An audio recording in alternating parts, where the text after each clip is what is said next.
Giridvaradari Yashodanandana Vraja Janaranjana Yashodanandana Vraja Janaranjana Jamuna Tira Vanachari Jamuna Tira Vanachari Radha Madhava Kunja Bihari Jayo Radha Madhava Kunja Bihari Hare Krishna Krishna Krishna Hare Hare Hare Rama Rama Rama Hare Hare Hare Krishna Krishna Krishna Hare Hare Hare Rama Rama Rama Hare Hare Hare Krishna Krishna Krishna Hare Hare Hare Rama Rama Rama Hare Hare Hare Krishna Krishna Krishna Hare Hare Hare Rama Rama Rama Hare Hare Radha Gopinath Radhe Gauranitai Jayo Gauranitai Jayo Jagannatha Baladeva Maya Subhadra Jaya Prabhupada Jaya Prabhupada Jaya Gurudeva Jaya Gurudeva Nitai Gaur Hari Bol Nitai Gaur Hari Bol Nitai Gaur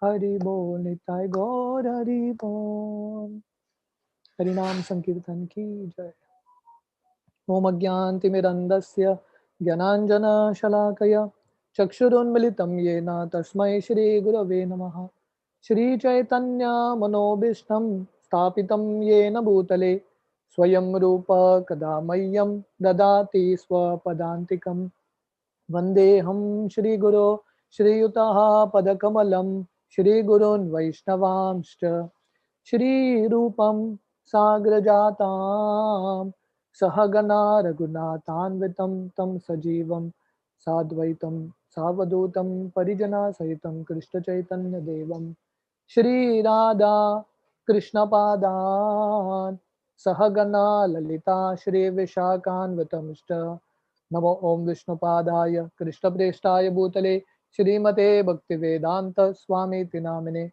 Namaste Saraswati Deve Gauravani Pracharine Nirvishesha Shunyavadi Pashtata Deshatarine Vancha Kalpatarubhashta Kripa Sandhu Bevacha Patitanam Pavanebhyo Vaishnavebhyo Namo Namaha Jai Shri Krishna Chaitanya Prabhu Nityananda Shri Advaita Gadadhar Shrivasadi Gaura Bhakta Vrinda Hare Krishna Krishna Krishna Hare Hare Hare Ramo Ramo Ramo Hare Hare Hare Krishna.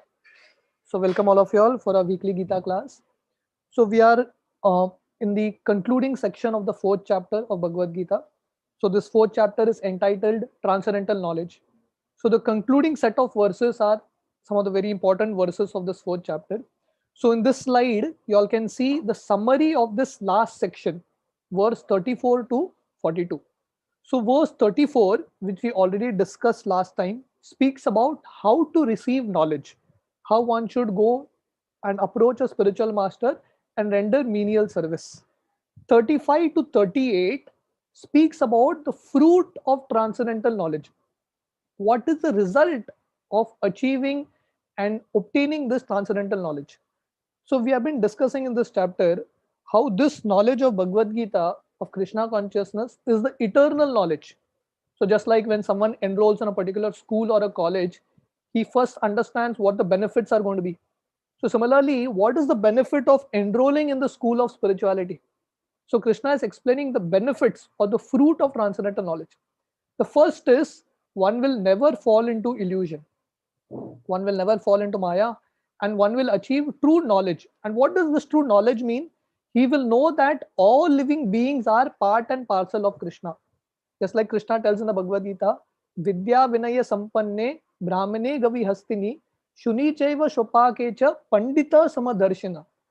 So a person who is in knowledge sees everyone equally. That means he sees everyone as part and parcel of Krishna. So this is the first fruit of knowledge. One gets the right kind of vision. The second result of knowledge is it destroys all our sinful reactions. All the pap karma that we have done, good, bad, all the reactions are destroyed.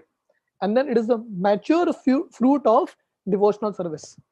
Right? Just like the Bhagavatam, the first canto, the first chapter explains how Bhagavatam is like the ripened fruit. So similarly, transcendental knowledge about Krishna consciousness is actually that fruit. Bahunam janmanam ante jnanavama prapadyate vasudeva sarvamiti samahatma sudurlabha. So this is the mature fruit of all path of yoga, whether it is karma yoga, jnana yoga, ashtanga yoga. The culmination is to understand Vasudeva Sarvamiti, that Krishna is the essence.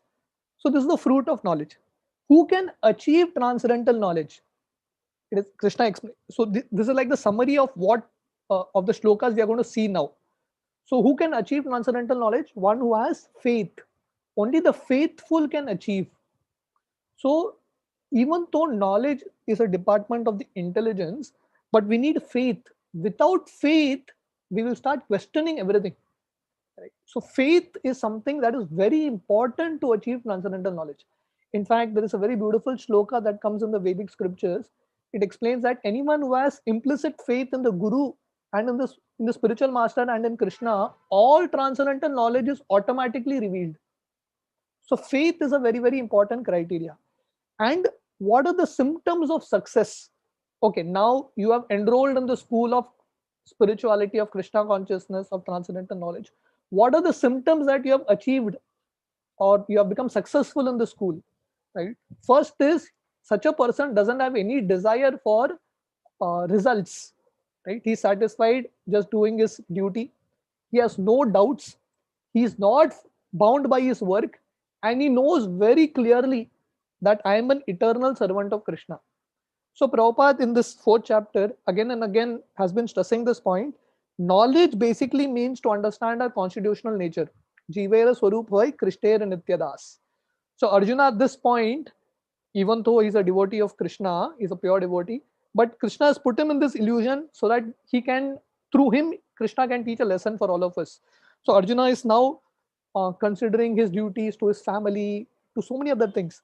But then by understanding Bhagavad Gita, Arjuna comes to the conclusion, Karishe Vachanam Tava. Krishna, I will do your duty. I am now your eternal servant. So real knowledge, the success is to understand and to realize our spiritual nature. It's called self-realization. And what it means is, I'm Atma, I'm an eternal servant of Krishna. So therefore, Krishna concludes this chapter, the last shloka, 42nd shloka. He tells Arjuna, Arjuna, slash all your doubts and stand up and fight. So with this weapon of knowledge, with this sword of knowledge, cut all your ignorance and stand up and fight. So Bhagavad Gita, through different angles, Krishna is inspiring Arjuna to fight. Right? He's inspiring Arjuna to do his duty. So this is like the summary of the last section. So now we will get into the verses. Just a minute. Yeah. So we discussed text 34 previously, but just to recap. So the verse is like this. Tat vidhi pranipatena pariprashnena sevaya updekshanti te jnanam jnaninas tattvadarshina. So the translation. Just try to learn the truth by approaching a spiritual master. Inquire from him submissively and render service unto him. The self-realized souls can impart knowledge unto you because they have seen the truth. So how to acquire transcendental knowledge? Krishna is explaining here. You see, Krishna is speaking this to Arjuna. So Krishna is not telling Arjuna, Arjuna, you gain knowledge directly from me. Krishna is also stressing the importance of approaching a guru. So this is the system of approaching a bona fide guru is Krishna's system, right? It is Krishna's way. So Krishna is telling Arjuna, approach a bona fide spiritual master, render service, inquire submissively, and you will gain the right kind of knowledge. So Prabhupada in the purport explains what is a bona fide path. So the original spiritual master, the Adi Guru is Krishna only, right? So any disciplic succession that is coming from Krishna is bona fide. So Prabhupada explains what is religion.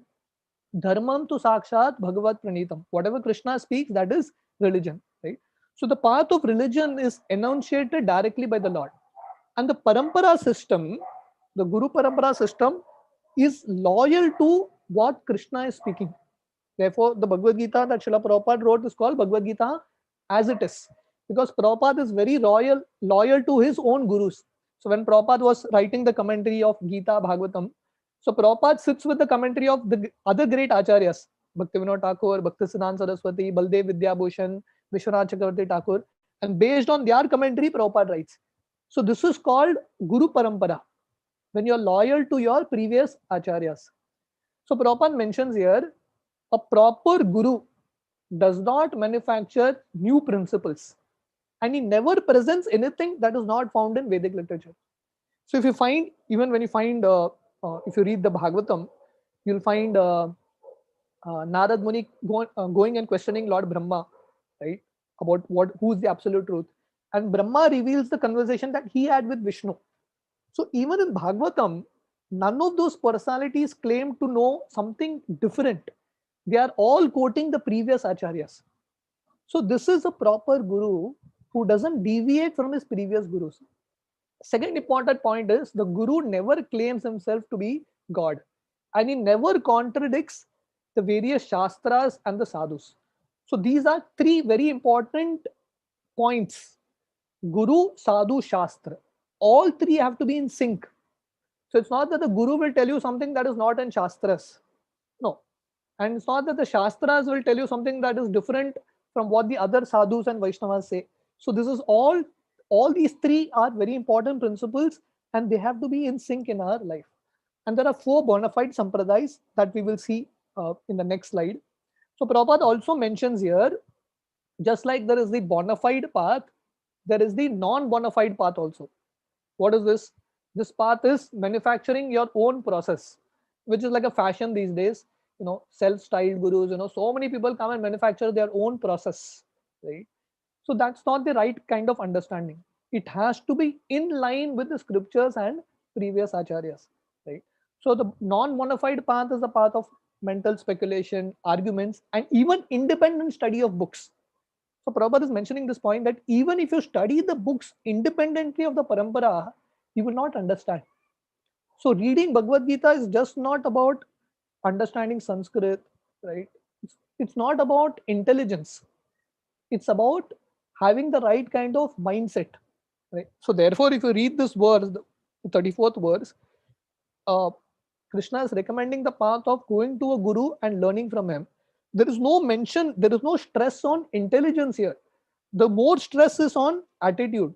So when you go in a humble way, that's why Sanatan Goswami, when he went to Chaitanya Mahaprabhu in Varanasi, so Sanatan Goswami is so learned. He knows so many languages. He's so learned in the Vedic scriptures. But he goes to Chaitanya Mahaprabhu in the mood that I don't know anything. He tells Lord Chaitanya, people call me a Pandita, but actually I'm a fool. I don't know who am I. So please help me. So this is the mood. When you go in the right humble spirit, then you can gain the right kind of knowledge. So Prabhupada mentions a sentence which is like a golden statement. Satisfaction of the self-realized spiritual master is the secret of advancement in spiritual life. It's not even satisfaction of Krishna. It is satisfaction of the spiritual master is the secret of advancement. Today is the disappearance day of Lokanath Goswami, one of our great acharyas in our sampradaya. So it's a very interesting story in the life of Lokanath Goswami. So Lokanath Goswami is actually one of the senior most Goswamis. Even before the 6 Goswamis, Even before Roop Sanatan, Lokanath Goswami goes to Vrindavan. So he meets Lord Chaitanya. So Lord Chaitanya tells Lokanath Goswami, even before he took sannyas, you please go to Vrindavan. So Lokanath Goswami, in separation from the Lord, he goes and stays in Vrindavan, right? And he's performing his bhakti there. Lokanath Goswami is so humble, he decides not to take any disciples. But finally, there's one particular devotee who comes there called Narottam Das Thakur. Narottam Das Thakur was actually the son of a king. He was actually a prince. So Lord Chaitanya in his dream, he tells Narottam, go and take initiation from Lokanath Goswami. So Narottam Das Thakur comes to Vrindavan and he tells Lokanath Goswami, I want to take initiation from you. Lokanath Goswami is so humble, he is not ready to initiate him only. He says, no, I cannot initiate, you are the son of a king. I'm just a, I'm just uh, you know, unknowledgeable person. I don't have great knowledge. I don't have great birth. I will not initiate you. But Narottam Das Thakur is so sincere. What he does is, every day in the morning, the place in which Lokanath Goswami goes to pass stool and urine, Narottam, without Lokanath Goswami knowing, gets up early in the morning and he goes and cleans that area. So Lokanath Goswami is thinking, who's cleaning this place? Who's cleaning this place? So one day he gets up little earlier to go and see, and he finds out Narottam, with his own hands, he is cleaning this place. Because Narottam Das Thakur understood the secret. So Prabhupada is saying here, the secret of advancement in spiritual life is satisfaction of the spiritual master. So he serves the spiritual master, Lokanath Goswami, so humbly. Lokanath Goswami is pleased and he initiates Narottam Das Thakur. We find in Krishna Leela, Krishna and Sudama, they humbly serve Sandipani Muni. Even though Krishna is the Supreme Lord, he also follows the system. He humbly served Sandipani Muni, and Sandipani Muni blessed Krishna and Sudama. Whatever you all have learned here, you all will remember throughout your life. And in the same pages of the Mahabharata, you have the example of Karna. Right? Karna was a student of Parshuram, but he cheated Parshuram, and Parshuram cursed him. Whatever you have learned here, in the most important war, you will forget everything. Just see the opposite. Right? So Krishna was under Sandipani Muni, but he got the blessing that whatever you have learned, you'll remember. Karna got the curse that whatever you have learned, you will forget. So that means blessings and satisfaction of the spiritual master is something that's very important.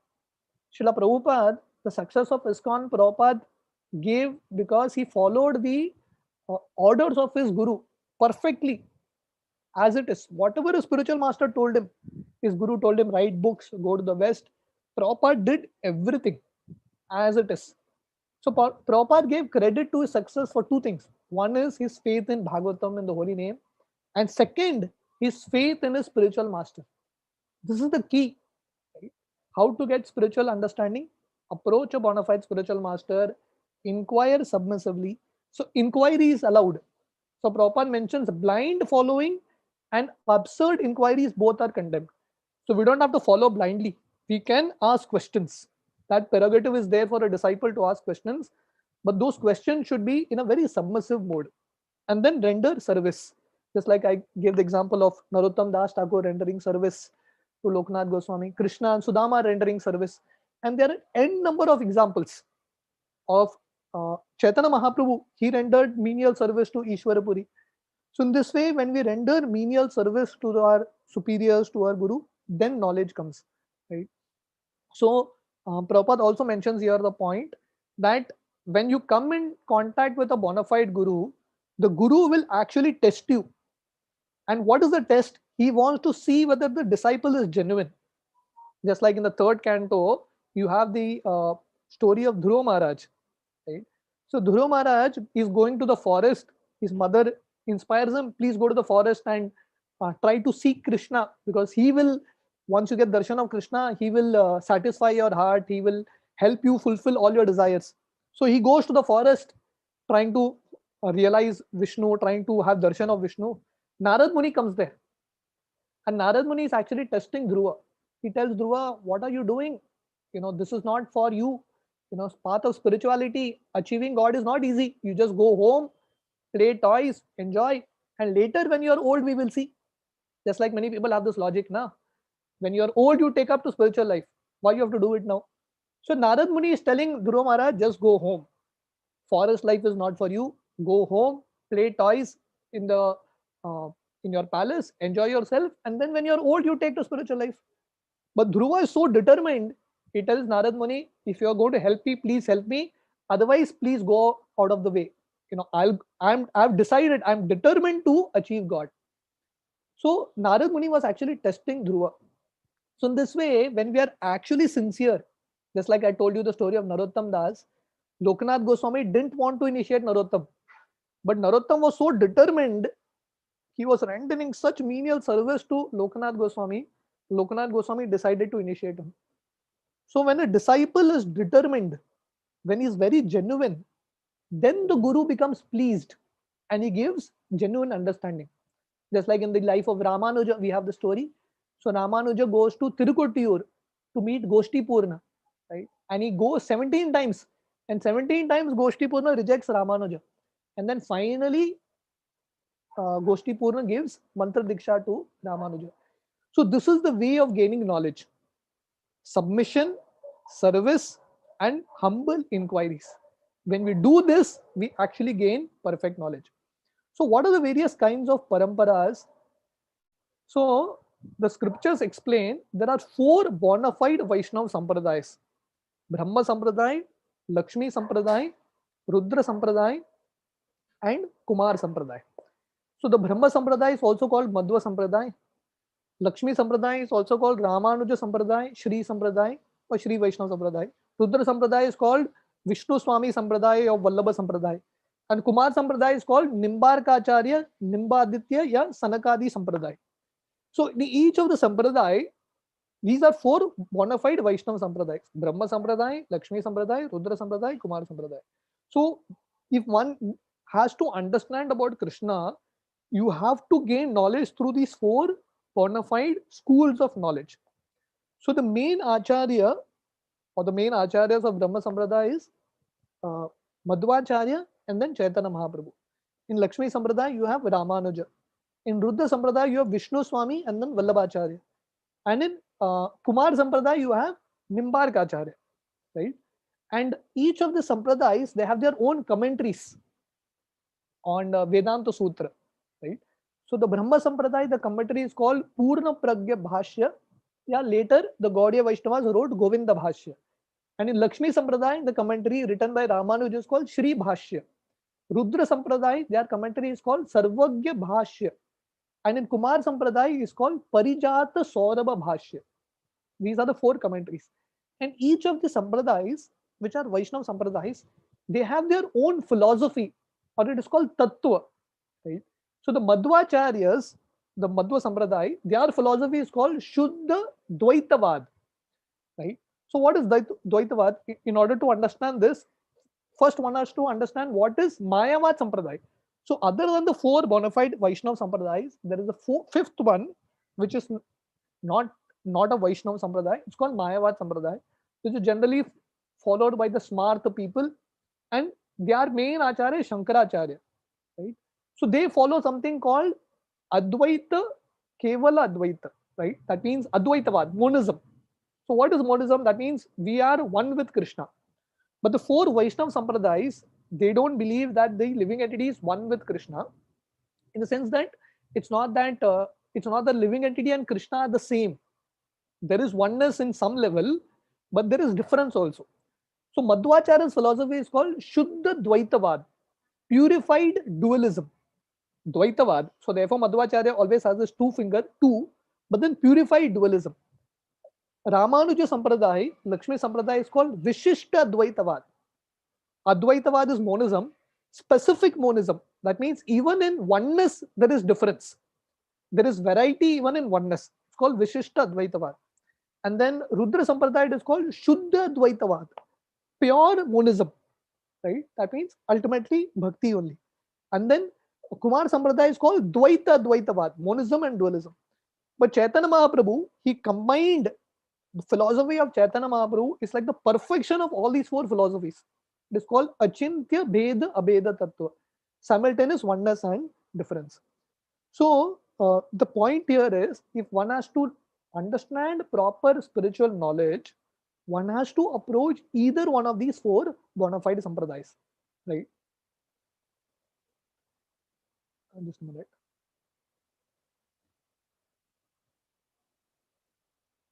Just give me a minute.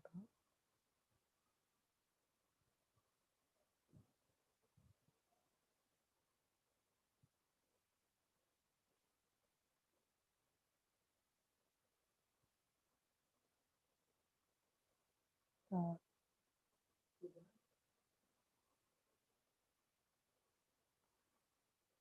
uh, just a minute. Uh, the slides are getting hanged a little.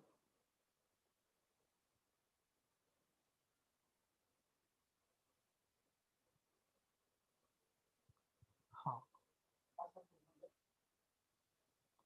I'm sorry for this. Just 1 second.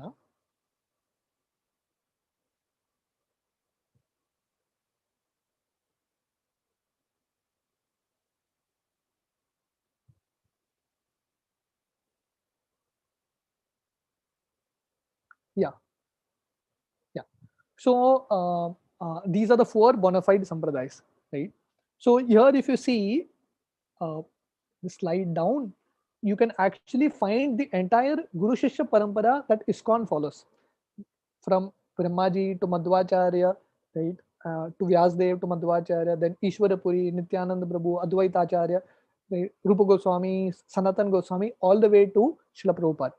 So these verses that are there are from the Garga Samhita, right? So this Garga Samhita verses explain yeah, how everyone should follow the four sampradayas.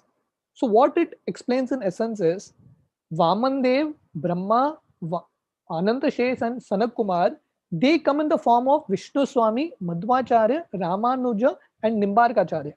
And these are the four saviors.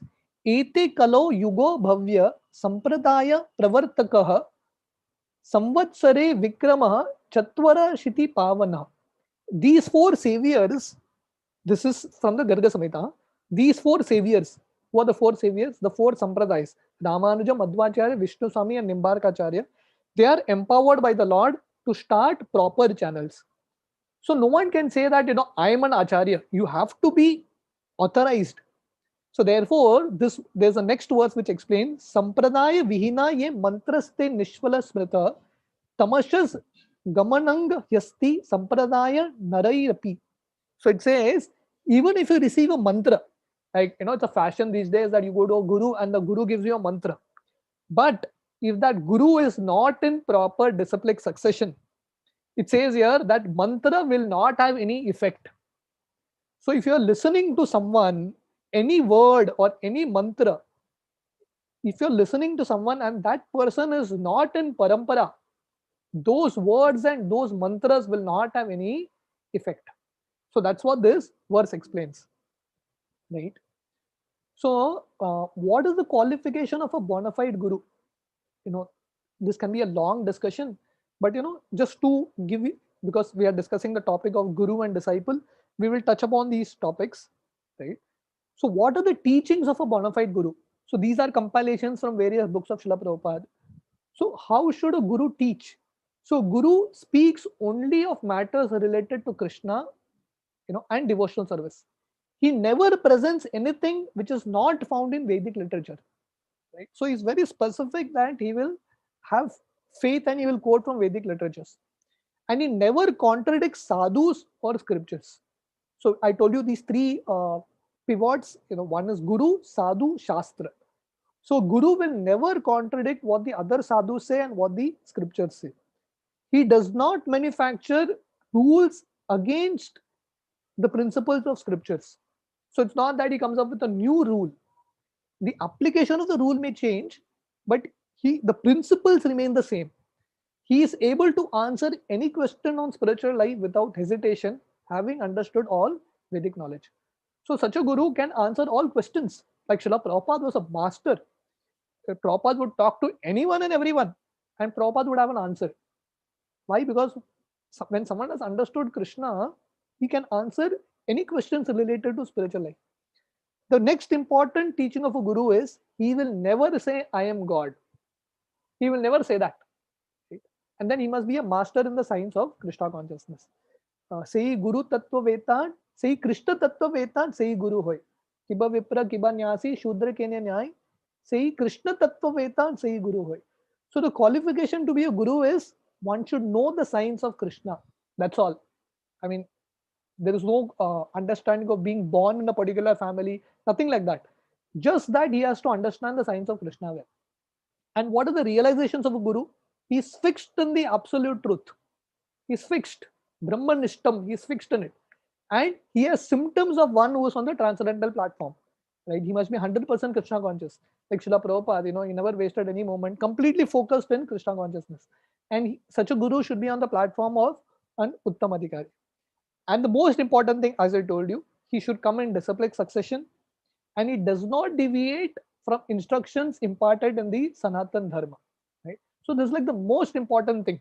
One should be in a proper parampara. And the next is, in terms of character, he must be a perfect devotee, able to control the 6 urges: Pacho Vegam, Manasa Krodha Vegam, Jiva Vegam, Udaropastha Vegam, Etan Vegan Yo Vishahet Dira, Sarvam Api Mam Prithvim Sa Shishyat.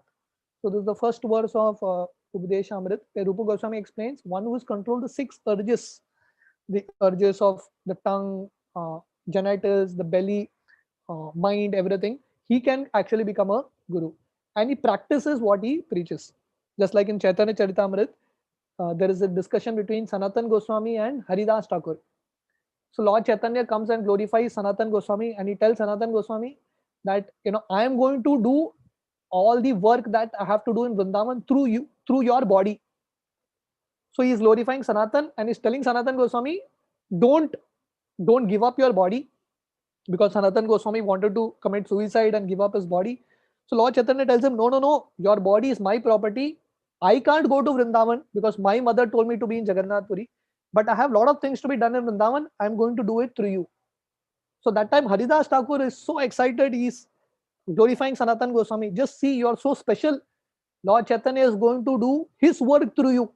But I am so useless, I'm not able to do any service. That time Sanatan Goswami glorifies Haridas. He tells there are some people who can preach well, but they don't practice. There are some people who can practice well, but they don't preach. But Haridas Thakur, you are so perfect. You are a perfect pracharak. Your prachar is also perfect, and your achar is also perfect. So therefore, a guru is called an acharya, one who teaches by example. Right? So therefore, Krishna in the Bhagavad Gita, he explains how he also acts in order to set a proper example. And a guru, one of the main characteristic is he is very compassionate to his disciple, and he tirelessly instructs him. Srila Prabhupada's main characteristic was Prabhupada's compassion. Right? You can find that in every line of Prabhupada's purports. Prabhupada is so compassionate and so helping towards his disciples and his grand disciples. And a guru, he is so skilled. He can release conditioned souls from the bondage, and he knows how to guide them to act in Krishna consciousness. And Srila Prabhupada was a perfect guru who could guide people according to the inclinations of people. Prabhupada knew how to engage each devotee according to their inclination. So these are certain qualifications of a bona fide guru. Right? So now, what are the qualifications of a bona fide disciple? So just like we are eager to find whether the guru is bona fide or not, it's also important to find out whether we are qualified or not as disciples. Right? So these are like few very important points to ponder upon for a disciple or for any sadhaka.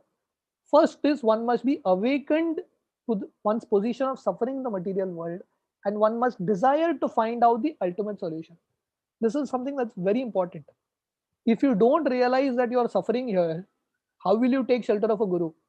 I mean, if a patient is not serious about his disease, how will he approach a doctor? Only when we understand that the disease is very severe, he goes to a doctor. So similarly, the first thing we need to understand that we are suffering in this material world. So only when we understand this, realize it, then we will have the desire to find a solution. So one should not go to a guru just for namesake.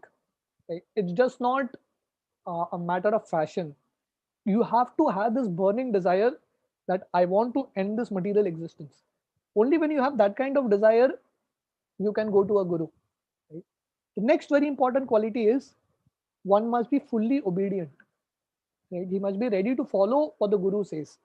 Just like Krishna and Sudama also, the guru, whatever the guru would tell them, they would do. So one must be obedient. One must have a serving mood. The mood of service is something that is very important. Whoever you are, Ramanuja, he was the great Acharya of Shri Sampradaya. He had thousands of disciples. But still, when he would go to his guru, he would serve them. He would humbly learn from them. This was the mood of Ramanuja. So one must have firm faith and respect for the Supreme Person of Godhead. So a guru will never tell the disciple, just worship me. The guru will connect the disciple to the Supreme Lord. So one must have firm respect for the Supreme Person of Godhead. One must have faith in the Guru and Krishna. Right? So this is a very important point. You need to have faith both in Guru and in Krishna. And one must be submissive, one must be humble. We have been discussing this. One must be anxious to satisfy the Guru. Right? Not only that, one must be anxious even to satisfy the disciples of one's Guru. That means one's God brothers. One must respect the Guru as God. So the Guru is not God, but he should be treated as good as God. Sakshad Haritvena Samasta Shastre. So all the Shastras explain he is as good as God. So therefore, one should respect him. So these are certain qualifications of a bona fide disciple. Right? So in the context of ISKCON, we need to understand that Srila Prabhupada is the founder Acharya of ISKCON. Right? So there are many gurus in ISKCON, the disciples of Srila Prabhupada, but Prabhupada's position is unique. He is the founder Acharya. Right? So our connection in ISKCON to the various gurus, to the various Diksha gurus is through Srila Prabhupada. Right? So one should have respect for Srila Prabhupada. One should have understanding of Prabhupada's books properly. Right? So, so these are very practical things, because many people in ISKCON have this question, how do I find a guru and all those things. First is having faith in Srila Prabhupada's books. This pastime of Dhruva Maharaj, when Dhruva Maharaj is going to the forest to find Krishna, Narad Muni suddenly comes on his way. And Prabhupada in that purport of the particular shloka explains how as the Paramatma he is situated in the heart of Dhruva, and as Paramatma is situated in the heart of Narad Muni. So because Dhruva was very sincere and serious, Krishna arranged Narad Muni for Dhruva. So the question is, how do we find a proper guru? The first is we need to be sincere and serious. And sincere and serious means what? That point that we discussed. We have to be eager to get rid of this material world. Now, if we have that desire, and if you're very sincere, I want to achieve Krishna, then Krishna will connect us to a bona fide guru. Right? So we need to understand that in ISKCON there are so many disciples of Srila Prabhupada who are gurus themselves, but the mood is that you don't promote your guru. So when we preach, we are not preaching so that everyone can take initiation from my particular guru. That's not the whole idea of preaching, right? The whole idea of preaching is you preach and then you give choice to people. You open people to the different gurus that are available in ISKCON and let people choose. So the right mood of a preacher is you teach everyone how to respect every disciple of Srila Prabhupada. Just like you may have your Diksha Guru, the amount of respect you have for your Diksha Guru, you should have that much amount of respect for all the God brothers of your Diksha Guru. So, right? So this is the whole mood, that you don't tell devotees that you have to hear from this devotee only, this disciple of Srila Prabhupada only. Open them up to the entire gamut of Srila Prabhupada's disciples and let them choose. Right? So this is the whole idea, this is the whole mood in which we accept a spiritual master in ISKCON, first having faith in Srila Prabhupada. Right? So the correct understanding is, first is to understand how Srila Prabhupada is our bona fide, is the founder Acharya, and all of Srila Prabhupada's disciples are bona fide disciples, and all of them represent the mission of Srila Prabhupada. And each of the disciple of Srila Prabhupada carries one particular quality of Srila Prabhupada. So according to whom you are attracted to, you surrender. So The incorrect understanding is, if someone tells you, no, you have to take initiation from this particular person only, because of peer pressure you take, then what happens is it leads to a lot of chaos. So when we enter into a spiritual organization and when we take diksha from a particular guru, we need to have a healthy atmosphere. If we don't do it in the right fashion, if we do it with a wrong understanding, such disciples will create problems for their own guru and for the entire movement, right? So this is something to be meditated upon. So we will read text 35. यज्ञात्वा न पुनर्मोहम् एवं यास्यसि पांडव येन भूतानि अशेनानि द्रक्ष्यसि आत्मनि अतो मयि. Word to word, yat, which, gyatva, knowing, no, never, punah, again, moham, to illusion, evam, like this, yasyasi, you shall go, Pandava, O son of Pandu, yena, by which, bhutani, living entities, ashesani, all, drakshyasi, you will see, atmani, in the supreme soul, artha u, or in other words, mai, in me. Translation is like this: having obtained real knowledge from a self-realized soul, you shall never fall into such illusion.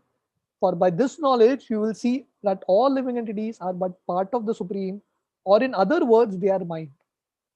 So, what is the result of obtaining transcendental knowledge? The result is, so we saw how to obtain transcendental knowledge: approach a bona fide spiritual master, render service, inquire submissively. So, what is the result of obtaining transcendental knowledge? First is you will not remain in illusion. Yagyatva na punarmoham. We are all in illusion in this world.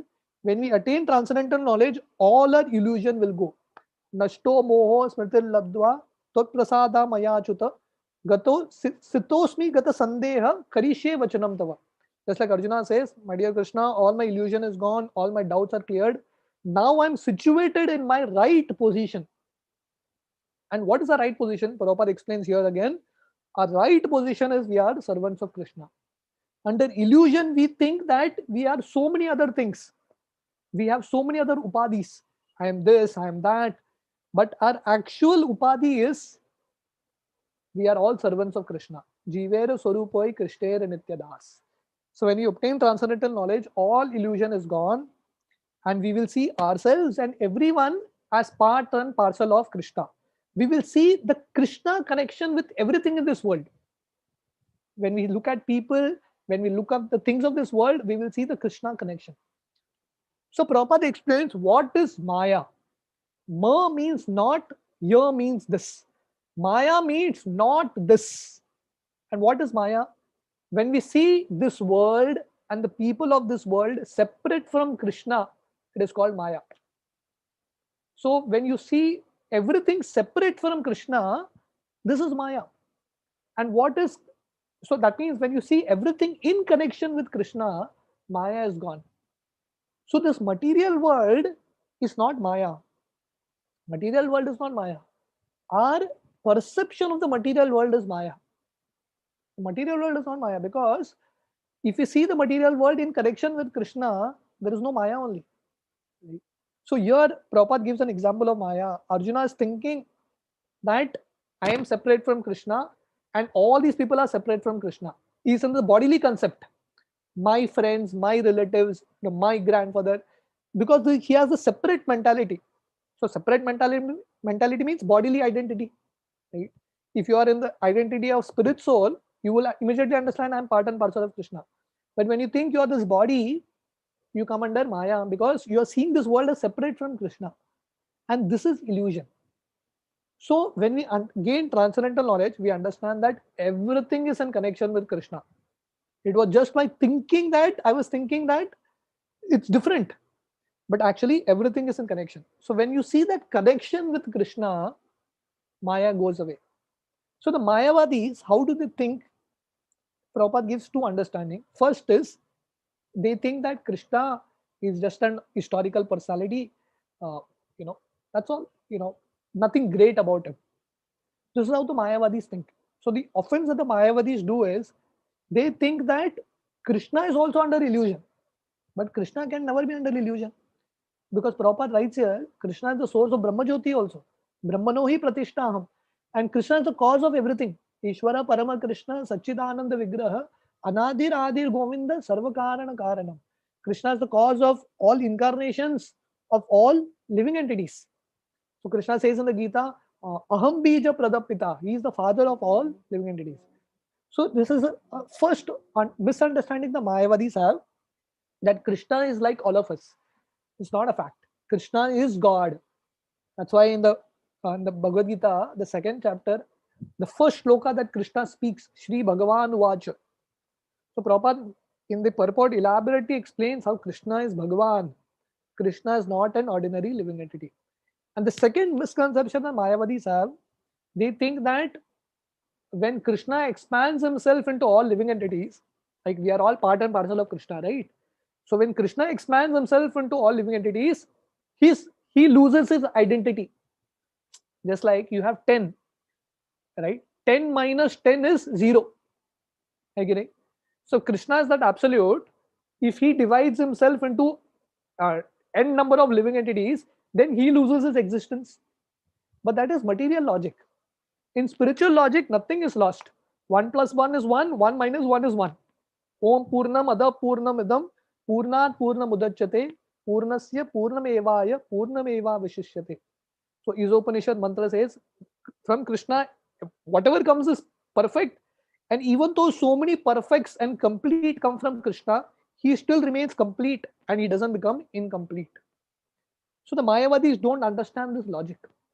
So therefore, to understand God, you can't understand through logic. You have to understand through faith. So that's why we are discussing this point, that how faith is something that is very, very crucial. When you have absolute faith in Krishna and the scriptures, then only you will gain right kind of knowledge. And what is liberation? Liberation means freedom from illusion. Freedom from the illusion that we are separate from Krishna. Freedom from the illusion that Krishna is an ordinary person. Freedom from all these illusions. There are so many different kinds of traps and illusions in this world. And when we attain freedom from all this, we become liberated. And Prabhupada explains what is liberation. Definition of liberation. Mukti hitva anyata rupam swarupena vyavasthiti. Liberation means being situated in one swarupa. Swarupena vyavasthiti. And what is a swarupa? Jivera swarup hoi krishtera nityadas. This is a swarupa. So once you're situated in this position, right? I am not naham vipro nacha narapati napi vaishyo na shudro. I am not a brahmana. I am not a kshatriya. Right? I am not a brahmachari. I am not a grahastha. Who I am? Gopi Bharatur Padakamalayur Das Das Das Anudas. I am thus the servant of the devotees of Krishna. Right? Sarvopadi Vinirmuktam Tatparatvena Nirmalam Rishikena Rishikesha Sevanam Bhaktir Uchate. Being freed from all other designations, coming to this one designation. I am servant of Krishna. This is the state of liberation. And how does one gain such spiritual knowledge? By approaching a bona fide spiritual master. Only by approaching. There is no other way. There is no other way. There is only one way. You have to humbly approach a spiritual master. And when his blessings come, when you render menial service, I told you the story of Narottam Das Thakur rendering menial service. When you render such menial service and when the spiritual master blesses you, only then realizations will come. Otherwise, it may be theoretical. You may understand that I am spirit soul theoretically, but realization of that will come only when we earn blessings. Right? So the result of gaining knowledge is you understand I am part and parcel of Krishna and all living entities and part and parcel of Krishna. And Prabhupada explains this is what Bhagavad Gita is targeted towards. The essence of Bhagavad Gita is to bring us to this point of realization that I am a servant of Krishna, seeing everything in connection with Krishna, understanding that Krishna is our supreme shelter. Right now, we are taking shelter of Maya. We feel that the things of this world, the people of this world will help us. But when we come to understanding that, no, only Krishna can help me, that is perfect knowledge. So this is the result of transcendental knowledge. So we will read one more shloka and then stop for today. Yeah. So the next shloka is a very beautiful shloka. Api che asi papebhya sarvebhya papakritamah Sarvam jnana plaveneva virnijam santarishyasi. Word to word, api even, che if, asi you are, papebhya of all sinners, sarvebhya of all, papakrittamaha the greatest sinner, sarvam of such sinful reactions, jnana plaveva by the boat of transcendental knowledge, eva certainly, virginam the ocean of miseries, santarishyasi you will cross completely. The translation is like this: even if you are considered to be the most sinful of all sinners, when you are situated in the boat of transcendental knowledge, you will be able to cross over the ocean of miseries. So someone may say, Arey, I am so sinful, what is the hope for me? So Krishna says, don't worry. Apiche asi papebhya sarvebhya papakrittamaha. If you think that you are the most sinful, don't worry. If you feel that you're sinking in the ocean of sins, don't worry. Just get on the boat of transcendental knowledge. Just get on board of this transcendental knowledge. So Krishna consciousness, ISKCON is like that boat, and this world is a place of misery, right? Just like the Bhagavatam says, Kaler dosha nide rajan asti eka mahan gunat kirtanadeva krishnasya mukta sangha paramvrajit. This material world is an ocean of faults, ocean of sin, and we are all drowning in this ocean. The hope for all of us is the boat of Krishna consciousness. So Bhagavad Gita, Krishna consciousness, the chanting of the holy name is like that boat. ISKCON is like that boat. Tomorrow is the day in which ISKCON was incorporated. Prabhupada incorporated ISKCON in 1966, 1967, right? So many years before. So this Prabhupada made this ISKCON like a boat. Prabhupada went to the west on a boat, Jaladuta, and he established ISKCON, which is like a boat, and this material world is like an ocean. Sometimes compared to an ocean, sometimes compared to a forest fire. So we're all drowning in this ocean. The hope for all of us is the transcendental knowledge that is coming directly from Krishna. And what is transcendental knowledge? Knowledge about the spiritual world and knowledge about our Atma, that I am a servant of Krishna. And only when we sit on this transcendental boat, we will experience freedom from suffering. Otherwise, in this world, we are all suffering. Manasastani indriyani prakriti stani karishati. We are all struggling. Just like Prabhupada gives an example, even if you're an expert swimmer, can you swim across the ocean? Impossible. Only if someone comes and lifts you and puts you on a boat. So this material world is a place of struggle. Everyone is struggling with so many things. The only hope for us is Bhagavad Gita, Bhagavatam, Krishna consciousness, ISKCON. When we take shelter of this boat of spiritual life, then very easily we'll be able to cross the ocean of material existence. From this side of the Virja Nadi, we will reach the other side and actually enter into the spiritual world. So we will stop here. 37 onwards, 2-3 more verses. We will do this the next time. Anyone has any questions, any comments?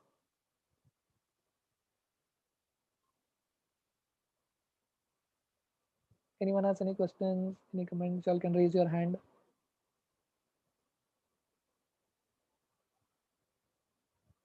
So next week we should be able to complete this particular chapter. So if no questions, we'll end here. Hope all of you all are preparing for Janmashtami, trying to invite more people, and trying to think about what you can do for Krishna for Janmashtami. So Janmashtami is a time where we can increase our commitments to Krishna. We can take some vows. So please do meditate on it also, as Janmashtami is approaching quite soon. Okay, so let's stop here. Thank you very much. Hare Krishna.